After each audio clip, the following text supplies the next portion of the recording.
So you're a healthcare professional and you're ready to take your career overseas. That's incredible. But first, you've got a big decision to make. OET, IELTS, or TOEFL. In this explainer, we're going to break down which test is really the right tool for the job. And honestly, the answer might not be what you think. Okay, let's tackle a big question right up front, the one that's probably on your mind. For years, IELTS and TOEFL had been the big names on the block, right? They're recognized everywhere. But the real question is, are they the smartest choice for a healthcare professional like you? Let's dig into that.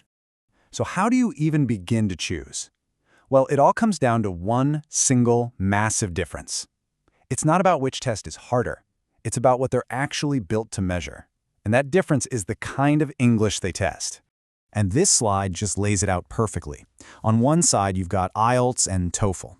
They're all about broad academic English. So in your reading and listening sections, you could be dealing with anything, a lecture on ancient history, an article about space exploration, you name it. But on the other side, you've got OET. It's designed from the ground up just for healthcare. That means you'll be listening to a patient consultation or reading a medical journal. The skill is the same, comprehension, but the context, that's your world. Okay, so one is general, one is clinical. Why does this matter so much? Well, because this one difference completely changes how your skills get graded, especially when it comes to the speaking and writing parts of the exam. Let's see what that actually looks like. With IELTS and TOEFL, you're under pressure to talk and write about topics that have absolutely nothing to do with your job. You're expected to come up with spontaneous arguments about abstract ideas, using a huge vocabulary on things you might never have even thought about before. And frankly, even if your English is great, it makes getting a consistently high score really, really tough. And then you look at OET, and it's like night and day.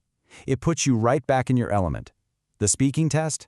It's a role play where you are the nurse, the doctor, the pharmacist, talking to a patient. They're not grading you on a perfect accent. They're looking for clarity, for empathy, for your ability to lead a clinical conversation. You know, the skills you actually use every single day at work. But look, this isn't just about passing a test. This is about your career path, your future. The choice you make right now has a direct impact on what you have to do next. So let's zoom out and talk about what's most efficient in the long run. Here's the thing that a lot of people don't realize about the general English tests. Once you pass, you're often not done. You now have to start a second round of studying. You've proven you can speak English, but you haven't proven you can speak clinical English. You still have to learn all the specific language for your licensing exams and for your day-to-day job. And you can see the two journeys right here. With IELTS or TOEFL, your English prep and your clinical prep are two totally separate things. But check out the OET path. The skills you build for OET, like taking a patient's history or explaining a procedure, are the exact same skills you're going to need for clinical exams like the NCLEX or OSCE.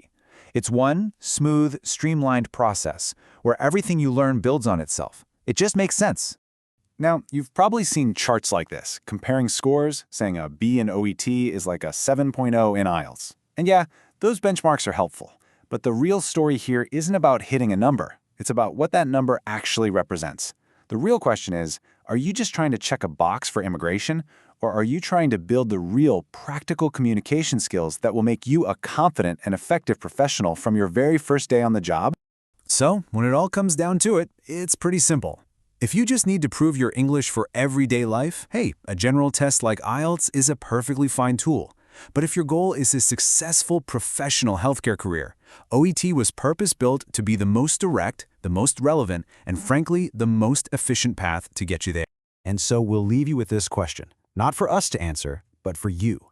When you really think about your goals, your timeline, and the skills you need to succeed not just on a test, but in the hospital, in the clinic, which test is truly the most efficient tool for your professional journey?